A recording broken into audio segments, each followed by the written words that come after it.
Welcome to my YouTube channel. आज के इस फोटोशॉप ट्यूटोरियल में हम इस तरह का पॉलीगॉन पोर्ट्रेट बनाना सीखेंगे। तो चलिए शुरू करते हैं। सबसे पहले आप अपनी इमेज को ओपन कर लीजिएगा। फर्स्ट स्टेप में हम इस इमेज को कन्वर्ट करेंगे स्मार्ट ऑब्जेक्ट में। इसके लिए आप इस पर राइट क्लिक कीजिए या आप यहाँ इस वाले आइकन पर क्लिक कीजिएगा और यहाँ से यूज़ करेंगे कन्वर्ट टू स्मार्ट ऑब्जेक्ट।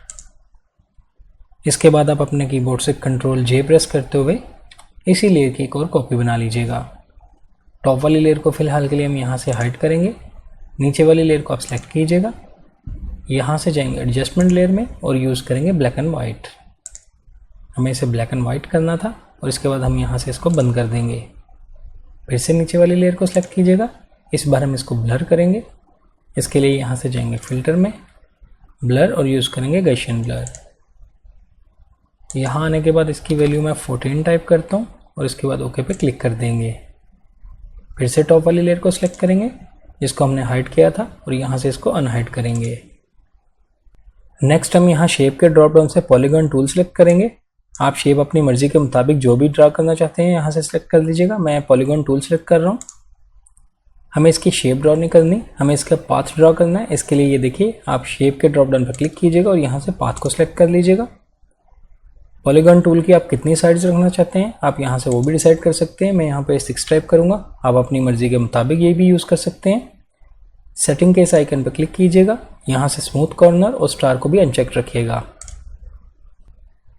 अब हम यहाँ पे एक पार्ट ड्रॉ करेंगे। ये देखिए, मैंने शिफ्ट प्रेस करते हुए इस तरह से एक पार्ट ड्रॉ कर रहा हूँ। ऑलमोस्ट इस साइज़ में रखेंगे और यहाँ से पाथ सिलेक्शन टूल सेलेक्ट कर लीजिएगा और इसको यूँ मूव करते हुए आप जहाँ भी एडजस्ट करना चाहते हैं कर लीजिए। मैं इसको ऑलमोस्ट यहाँ पे रखता हूँ और इसके बाद हम यहाँ से जाएंगे लेयर में, वेक्टर मास्क और यूज़ करेंगे करंट पाथ। जैसे ही मैंने इस पर क्लिक किया है वो देखिए पाथ का उसने यहाँ पे लेयर मास्क ऐड कर दिया है। अब हम इसी की एक और कॉपी बनाएंगे। कॉपी बनाने के लिए ऑल्ट प्रेस करते हुए आप इसको यूँ ड्रैग कीजिएगा। ये देखिए, उसने इसकी कॉपी बना दी है। लेकिन यहाँ पे जो ओवरलैप एरिया है इसको हम यहाँ से एक्सक्लूड करेंगे। आप इसी पाथ को सिलेक्ट रखते हुए ये देखिए, आप टॉप पे ये वाला आइकन देख सकते हैं, पाथ ऑपरेशंस, इस पर क्लिक कीजिएगा। सबसे नीचे आपको एक्सक्लूड ओवरलैपिंग शेप्स ये दिख रहा होगा, इस पर क्लिक करेंगे। आप देख सकते हैं जो एरिया ओवरलैप था उसने यहाँ से उसको एक्सक्लूड कर दिया है। अब हम इसको थोड़ा सा मूव करते हैं, ऑलमोस्ट यहाँ रखेंगे और इसको मैं थोड़ा सा छोटा भी करता हूँ और इसको यहाँ पे एडजस्ट करूँगा और यहाँ से ओके पे क्लिक कर देंगे। इसी तरह आप ऑल्ट प्रेस करते हुए इसकी कॉपीज़ लेते जाइएगा और इन शेप्स को आप जिस तरह से भी यहाँ पे एडजस्ट करना चाहते हैं कर लीजिएगा। जैसे कि ये देखिए, मैं फिर से ऑल्ट प्रेस करता हूँ और इस तरह मैं इनकी शेप्स को एडजस्ट करूँगा। ये देखिए,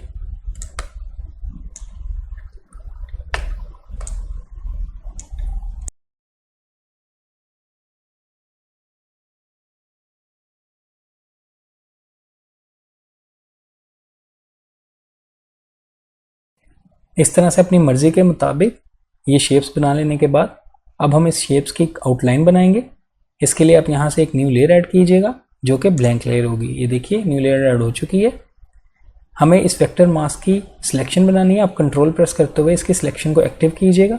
मैं कंट्रोल प्रेस करते हुए इस पर क्लिक करता हूँ। ये देखिए, सिलेक्शन एक्टिव हो चुकी है। आपकी टॉप वाली लेयर ही सिलेक्ट होनी चाहिए जो कि ब्लैंक लेयर है। अब हम यहाँ से ब्रश टूल के अंदर ड्रॉप डाउन में आप पेंसिल टूल सेलेक्ट कर लीजिएगा और यहाँ से इसके साइज़ को मैं 10 टाइप करता हूँ। हार्डनेस 100% रखिएगा, ओपेसिटी 100% रखेंगे। यहाँ से जाएंगे एडिट में और यूज़ करेंगे स्ट्रोक। यहाँ स्ट्रोक में आने के बाद इसका साइज़ आप कुछ भी रख सकते हैं। मैं यहाँ पे 5 पिक्सल्स ही रखूँगा। कलर फिलहाल आप कोई भी दे दीजिएगा। लोकेशन इनसाइड रखेंगे, ब्लेंडिंग मोड नॉर्मल, ओपेसिटी 100% और ओके पे क्लिक कर दीजिएगा। ये देखिए, स्ट्रोक अप्लाई हो चुकी है। Ctrl+D प्रेस करेंगे और इसको डीसेलेक्ट करेंगे। हमें स्ट्रोक का कलर भी चेंज करना है। इसके लिए मैं इसी पे डबल क्लिक करता हूँ और यहाँ से आ जाएंगे ले स्टाइल में। यहाँ आने के बाद यूज़ करेंगे ओवरले और इसके ब्लेंडिंग मोड को नॉर्मली रखिएगा और मैं इसके कलर को यहाँ से वाइट सेलेक्ट करता हूँ और ओके पे क्लिक कर देंगे और इसके बाद यहाँ से भी ओके पे क्लिक कर दीजिएगा। मुझे इसकी ओपेसिटी भी कम करनी है। यहाँ पे इसकी ओपेसिटी मैं 60 के आसपास रखूँगा। मैं 60 ही टाइप करता हूँ और यहाँ से एंटर कर देंगे। नेक्स्ट हम इसी स्ट्रोक की एक और कॉपी बनाएंगे। आप अपने कीबोर्ड से Ctrl+J प्रेस कीजिएगा और ये देखिए, इसकी कॉपी बन चुकी है। कॉपी बनाने के बाद अपने कीबोर्ड से Ctrl+T प्रेस करेंगे और इस पर राइट क्लिक करते हुए इसे रोटेट 180 डिग्री कर देंगे और शिफ्ट एंड ऑल्ट प्रेस करते हुए इसको मैं प्रोपोर्शनली बड़ा करूँगा। ऑलमोस्ट इतना रखते हैं। आप अपनी मर्ज़ी के मुताबिक इसको ज़्यादा बड़ा भी कर सकते हैं। मैं इसको थोड़ा सा राइट पे करता हूँ, इस तरह से एडजस्ट कर लीजिएगा और उसके बाद यहाँ से ओके पे क्लिक कर दीजिएगा। हम इसकी स्ट्रोक का कलर भी चेंज करेंगे। यहाँ कलर ओवरले पे मैं डबल क्लिक करता हूँ और यहाँ आने के बाद कलर पिकर पे क्लिक करेंगे और इस बार मैं यहाँ से ही कोई कलर सेलेक्ट करूँगा। जैसे कि मैं यहाँ से ये पिंक सेलेक्ट कर लेता हूँ और ओके पे क्लिक कर देंगे। आप जो भी कलर यूज़ करना चाहते हैं आप क्लिक करते हुए यहाँ से सेलेक्ट कर सकते हैं। मैं पिंक ही सेलेक्ट रखूँगा और ओके पे क्लिक कर देंगे और यहाँ से भी ओके पे क्लिक कर दीजिएगा। इसकी ओपेसिटी मैं थोड़ी कम करूँगा। इसकी ओपेसिटी मैं यहाँ पे 40 टाइप करूँगा और इसके बाद यहाँ से एंटर कर देंगे। Ctrl+0 प्रेस करते हैं, इसे फिट टू स्क्रीन देखेंगे। अगर आप अपने वेक्टर मास्क को और मज़ीद बढ़ाना चाहते हैं यानी ऐड करना चाहते हैं तो फिर सेम उसी मास्क को सेलेक्ट कीजिएगा। सेम वही प्रोसेस है। यहाँ से आप पास सिलेक्शन टूल सेलेक्ट कर लीजिए और ये देखिए ऑल्ट प्रेस करते हुए इसको मैं यहाँ लेके आता हूँ। Ctrl+T प्रेस करेंगे, सेम वही प्रोसेस है और इसको आप यहाँ पे मज़ीद ऐड कर सकते हैं। ऑलमोस्ट इसको यहाँ पे रखूँगा और इसके बाद यहाँ से ओके पे क्लिक कर देंगे। मैं इसी की एक और कॉपी ले लेता हूँ। ऑल्ट प्रेस करेंगे और इस बार मैं Ctrl+T प्रेस करते हुए इसको छोटा करता हूँ और इस बार मैं इसको यहाँ पे रखूँगा और फिर से ओके पे क्लिक कर देंगे। इस तरह आप अपनी मर्ज़ी के मुताबिक जितना भी वेक्टर मास्क ऐड करना चाहते हैं आप कर सकते हैं। ये तमाम वैल्यूज़ देने के बाद अब आप देख सकते हैं हमारा पॉलीगॉन पोर्ट्रेट क्रिएट हो चुका है। ये देखिए, इस तरह ये सेटिंग्स अप्लाई करते हुए आप भी अपने किसी इमेज पर ये इफेक्ट इजीली अप्लाई कर सकते हैं। आई होप आपको आज का ये ट्यूटोरियल अच्छा लगा होगा। वीडियो पसंद आई तो लाइक कीजिएगा, मेरे चैनल को सब्सक्राइब कीजिए। मिलते हैं नेक्स्ट वीडियो में एक न्यू ट्यूटोरियल के साथ। Thank you.